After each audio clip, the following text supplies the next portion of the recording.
No. This one.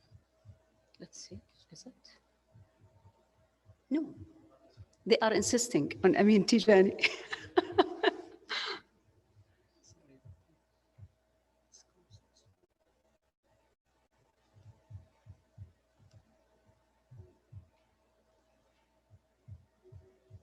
I can't see it. Therapy post.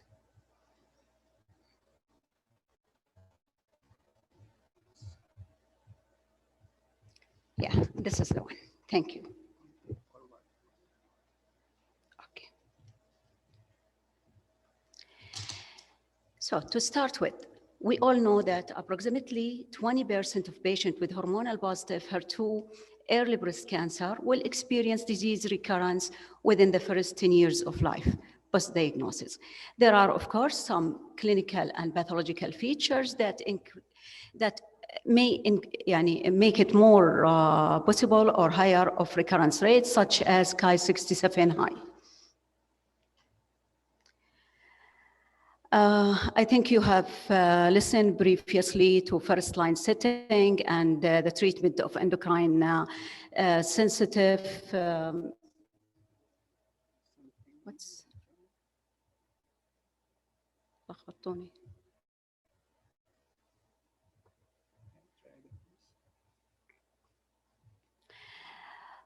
As you all know, almost 10 to 15% of hormonal positive HER2 negative metastatic breast cancer will present with low burden and less aggressive biology.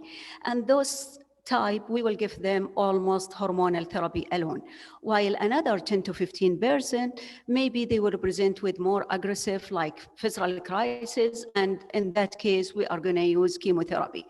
All others, we will start with hormonal therapy plus CDK4/6 inhibitor.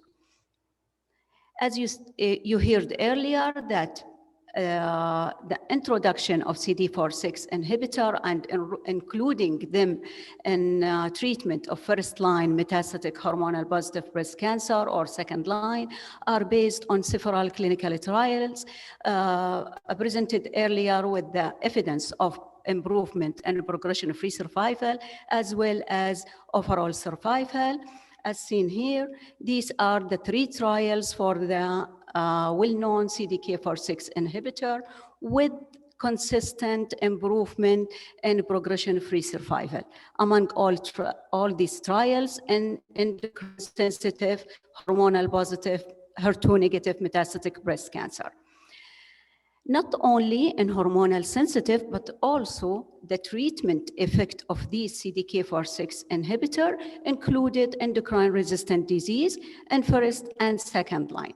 So there is consistent improvement in progression-free survival, almost 7.5 months, and some improvement in overall survival as well. Based on that, Advanced Breast Cancer Guideline 5, as well as ESMO guideline, included CDK4/6 inhibitors combined with endocrine therapy as a standard of care for patients with hormonal positive, HER2 negative advanced breast cancer. Of course, can be included as a first line or second line.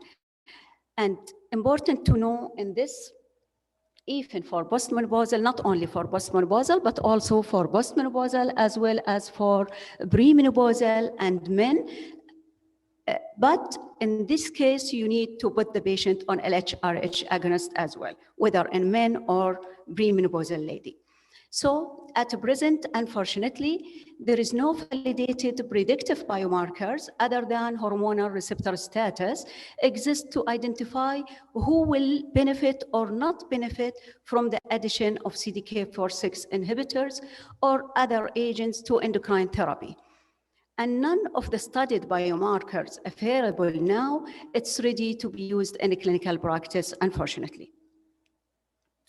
So based on this, the ESMO guideline, first line setting for hormonal positive advanced breast cancer to use endocrine therapy, first line, second line, third line, with addition of CDK4/6 inhibitor, whether in the first or second line. But I think majority of you remember this diagram very well in 2011. that show and start to telling us about the possibility of resistance, development of resistance. This is around a decade ago, where secondary resistance raised the issue of secondary resistance and the availability of some targeted therapy combined with endocrine therapy to overcome such resistance. One of the most famous trial is Bolero-2, where they examined everolimus in the advanced setting in case of developing resistance. And this trial, it was positive with improvement in progression-free survival exceed 7.8 months, but unfortunately, there is no benefit in overall survival.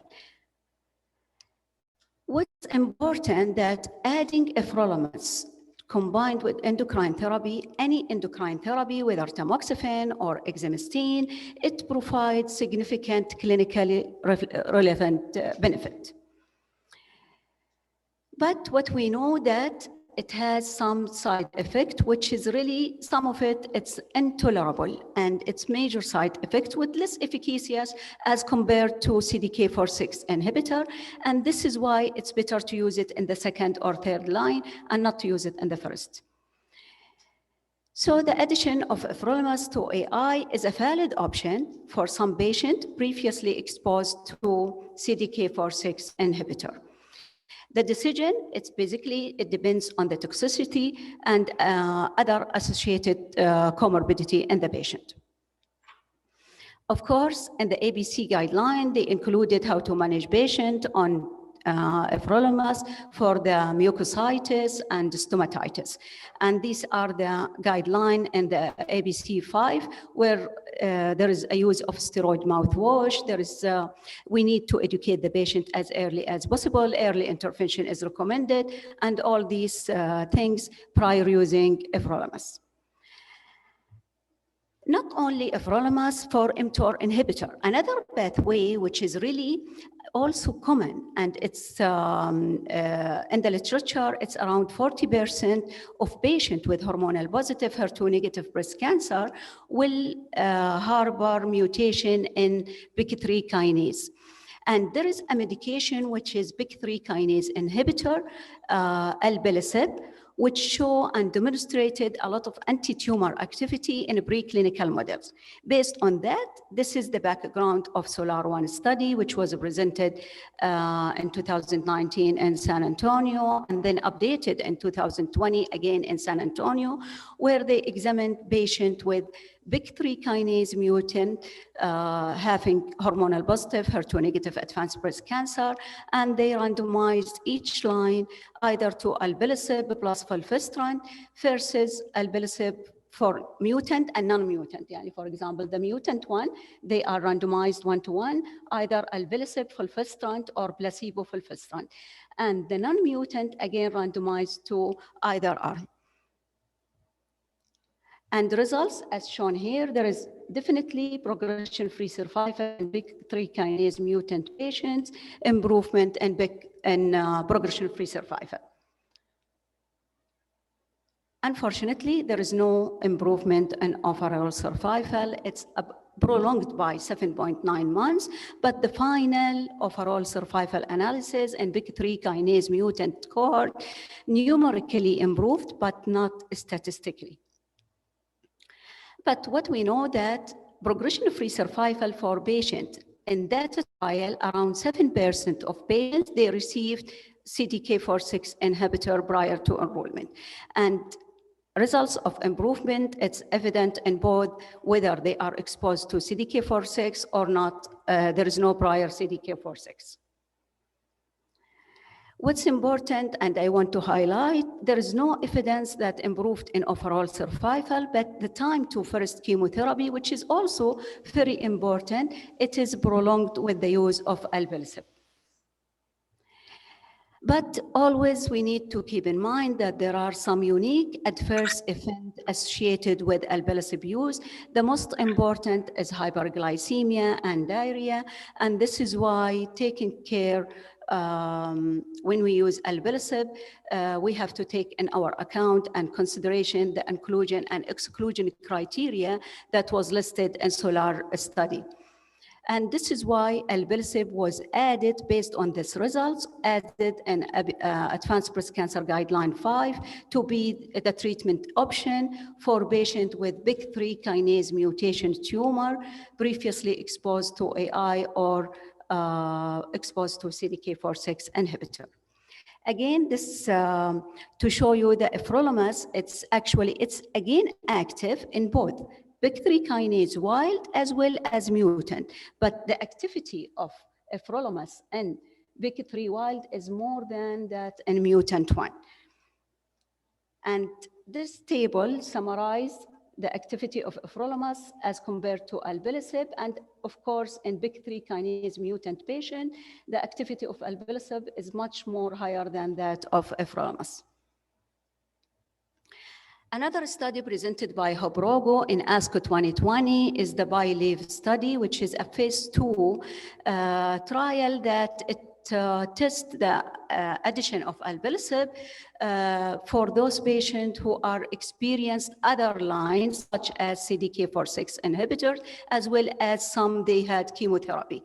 And again, statistically, there is reduction by at least 50%, reach up to 6 months on the use of alpelisib, even with the presence of CDK4/6 inhibitor prior to that or chemotherapy. So it shows exactly consistent results as in SOLAR-1.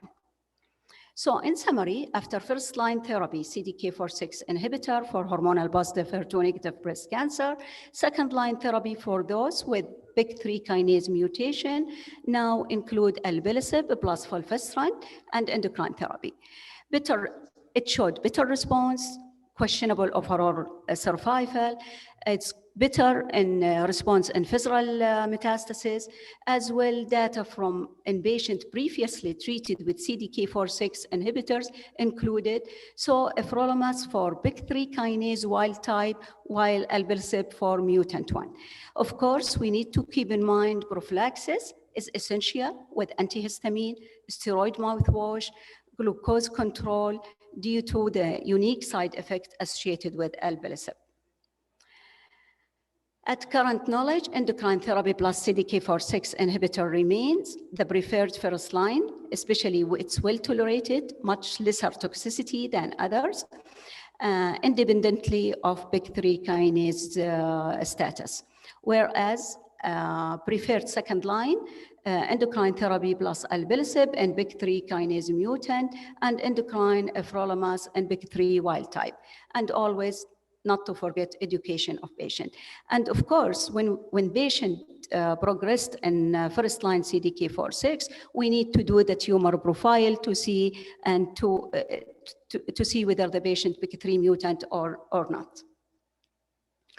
And this study of SOLAR led to the approval of alpelisib by FDA as well as EMA, and it became the standard and should be the standard, but not to forget, as mentioned, the side effect.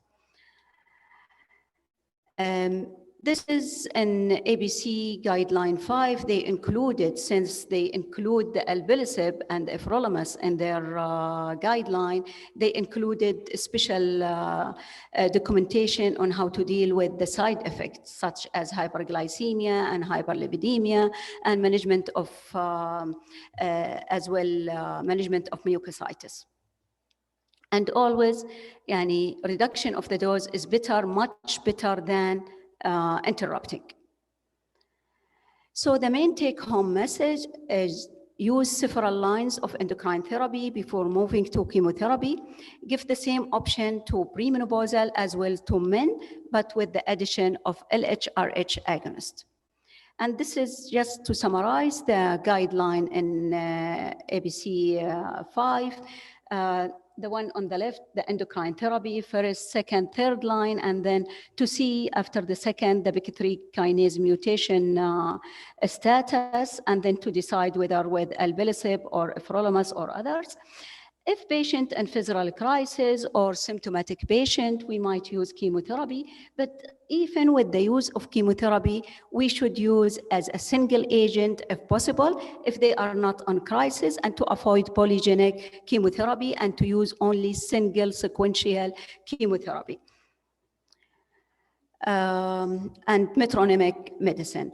Also, our goal, not to forget our goal in treating patients with metastatic disease is to treat them as long as possible with excellent or good quality of life.